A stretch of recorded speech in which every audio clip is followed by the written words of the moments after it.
The Upanishads, translated in two parts. Part 2, Brihadaranyaka Upanishad, first Avyaya, second Brahmana. In the beginning there was nothing. The papers say, here whatsoever. By death, indeed, all this was concealed. By hunger, for death is hunger. Death, the first pang, thought, let me have a body. Then he moved about worshipping. From him this worshipping water was produced. And he said, verily, there appeared to me while I worshipped Arka, water. God. This is why water is called Arka. Surely there is water, or pleasure, for him who thus knows the reason why water is called Arka. Verily, water is Arka. And what was there as the froth of the water that was hardened and became the earth?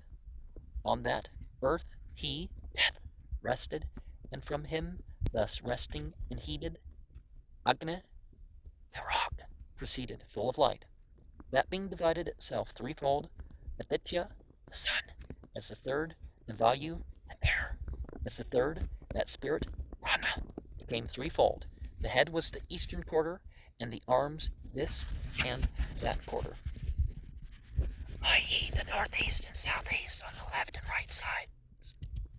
Then the tail was the western quarter, and the two legs this, and that quarter, i.e. the northwest and the southwest.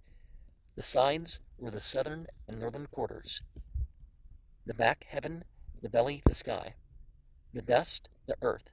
Thus he, Matthew as Arka, stands firm in the water, and he who knows this stands firm wherever he goes. He desired, let the second body be born of me, and he, death or hunger, embraced speech in his mind. Then the seed became the year. Before that time there was no year. Speech bore him so long as a year, and after that time sent him forth.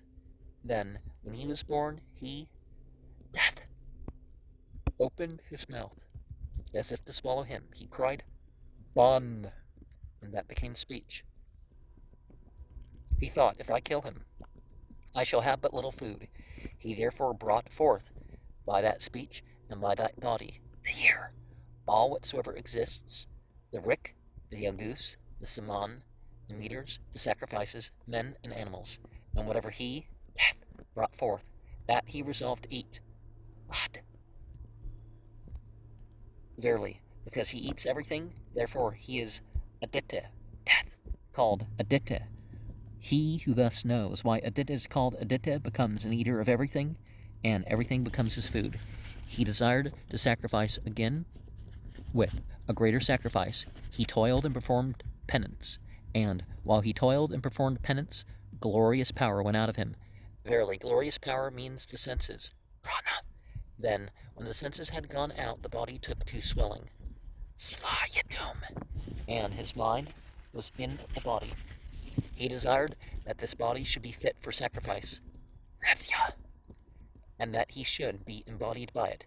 Then he became a horse, asva, because it swelled, asvat, and was fit for sacrifice, mevya. And this is why the horse sacrifice is called asvamedha. Verily, he who knows him thus knows the asvamedha, and letting the horse free, he thought, and at the end of a year he offered it up for himself, while he gave up the other animals to the entities. Therefore, the sacrificers offered up the purified horse belonging to Pragapata is dedicated to all the entities. Verily, the shining sun is the Astamedha sacrifice, and his body is the year. Agni is the sacrificial fire, Arka, and these worlds are his bodies. These two are the sacrificial fire and the Astamedha sacrifice, and they are again one entity, viz. Death. He who knows this overcomes another death. Death does not reach him. Death is his self. He becomes one of those entities. And verse 7 here, we have considering himself as a horse. and the glory, the senses, and the power. So says the commentator with verse 6. And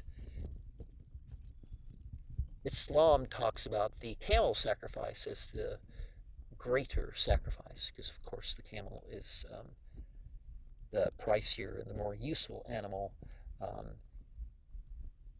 in the area where you do the pilgrimage.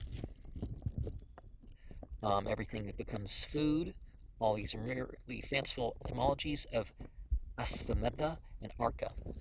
Well, if you have the consciousness of the term rather than just going through life, then, it aids in the meaning and purpose of it all.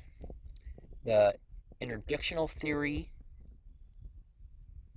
we go forward again from verse 5 to verse 4, and the becoming speech. Bun, is it bung, that's enjoyment, and bong is the word for marijuana, B-H-A-N-G, is that the right N?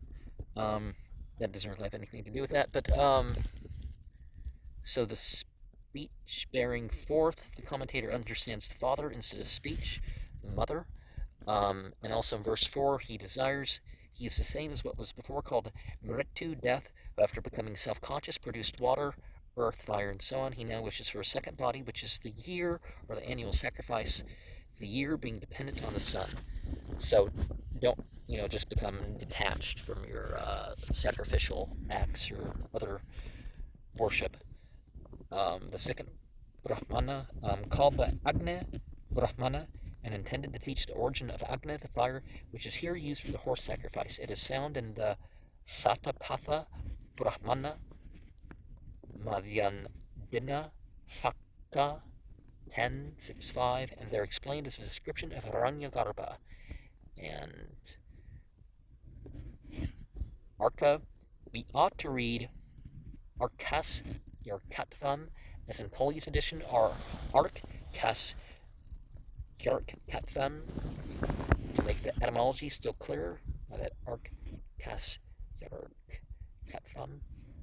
The commentator takes arka in the sense of fire, more especially the sacrificial fire employed at the horse sacrifice. It may be so, but the more natural interpretation seems to me to take arka here as water, from which indirectly fire is produced. From water springs the earth.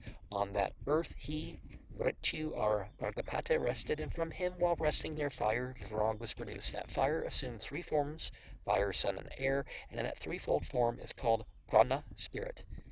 And a third value as Agni, value, and Vitya. Here, Agni, Virag, in verse 3, is taken as representing the fire of the altar at the horse sacrifice, which is called Arka. The object of the whole Brahmana was to show the origin and true character of that fire, Arka.